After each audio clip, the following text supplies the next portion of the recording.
Assalamualaikum warahmatullahi wabarakatuh. Materi pelajaran PPKN untuk SMP kelas 7. Bab 1, perumusan dan penetapan Pancasila sebagai dasar negara.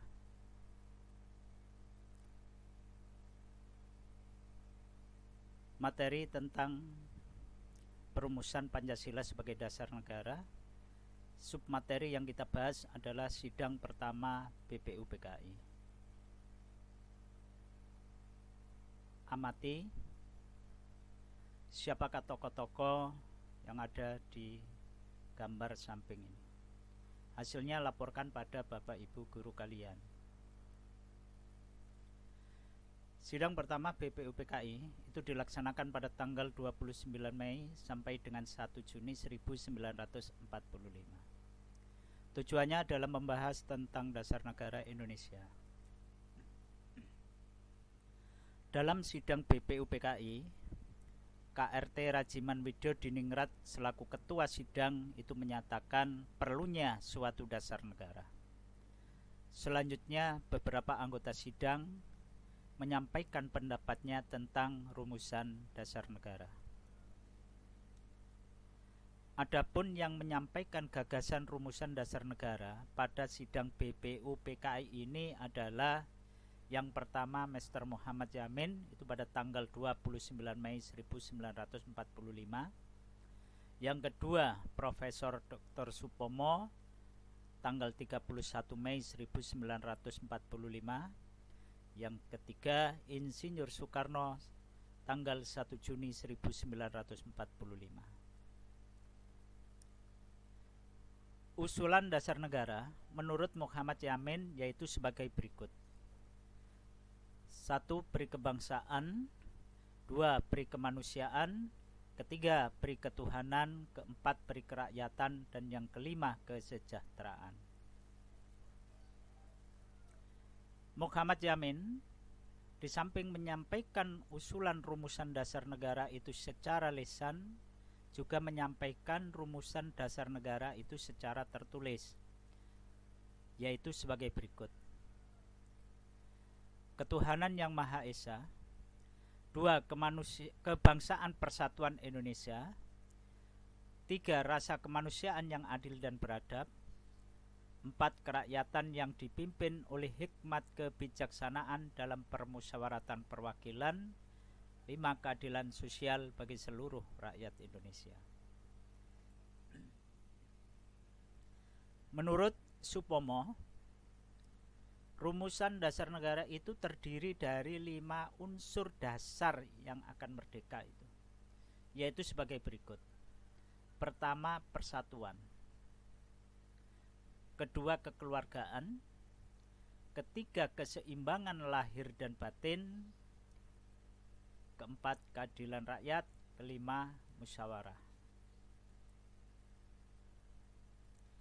Menurut Soekarno, rumusan dasar negara itu adalah 1. Nasionalisme dan kebangsaan Indonesia.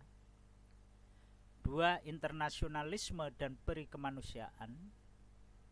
3. Mufakat atau demokrasi. 4. Kesejahteraan sosial.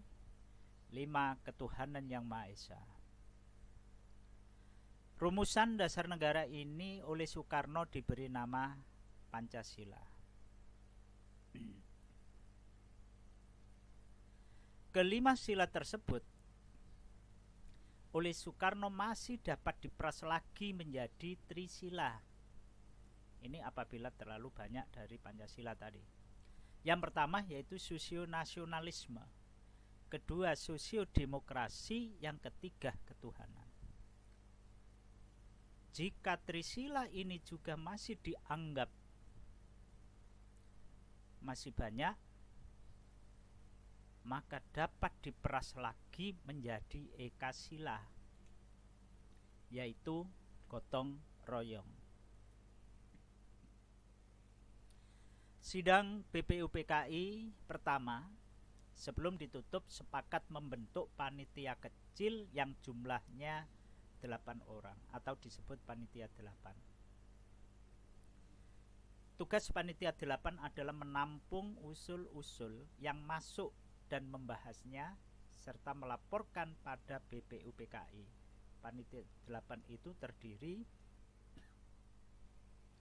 Insinyur Soekarno, Ki Bagus Hatikusumo, Kiai Haji Wahid Hasyim, Mr. Muhammad Yamin, M. Sutarjo Karto Hatikusumo, MRAA Maramis, R. Oto Iskandar Dinata, yang ke-8 DRS Muhammad Hatta.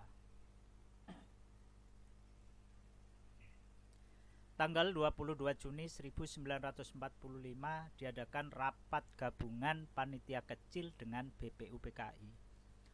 Hasil yang dicapai adalah setuju dibentuknya panitia kecil yang berjumlah 9 orang dan melanjutkan sidang untuk merumuskan mukadimah hukum dasar. Panitia 9 itu terdiri 1. Insinyur Soekarno, 2. Dr. Andes Muhammad Hatta, 3. MRAA Maramis, 4. Kiai Haji Wahid Hasyim, 5. Abdul Kahar Muzakir, 6. Abikusno Cokro Sujono, 7. Haji Agus Salim, 8. Mr. Ahmad Subarjo, 9. Mr. Muhammad Yamin. Hasil sidang panitia 9 tanggal 22 Juni 1945 adalah merumuskan Piagam Jakarta atau disebut Jakarta Charter, yakni preambul yang berisi asas dan tujuan negara Indonesia merdeka. 1. Ketuhanan dengan kewajiban menjalankan syariat Islam bagi pemeluk-pemeluknya. 2. Kemanusiaan yang adil dan beradab. 3. Persatuan Indonesia. 4. Kerakyatan yang dipimpin oleh hikmat kebijaksanaan dalam permusyawaratan perwakilan. 5. Keadilan sosial bagi seluruh rakyat Indonesia. Panitia 9 melaporkan hasil rumusan dasar negara pada saat sidang BPUPKI 2 dilakukan. Pada tanggal 11 Juli 1945, rapat panitia perancang Undang-Undang Dasar menyetujui isi Piagam Jakarta itu menjadi pembukaan Undang-Undang Dasar. Demikian materi tentang sidang pertama BPUPKI yang dapat kami sampaikan. Mudah-mudahan itu bermanfaat bagi kalian semua. Sekian, wassalamualaikum warahmatullahi wabarakatuh.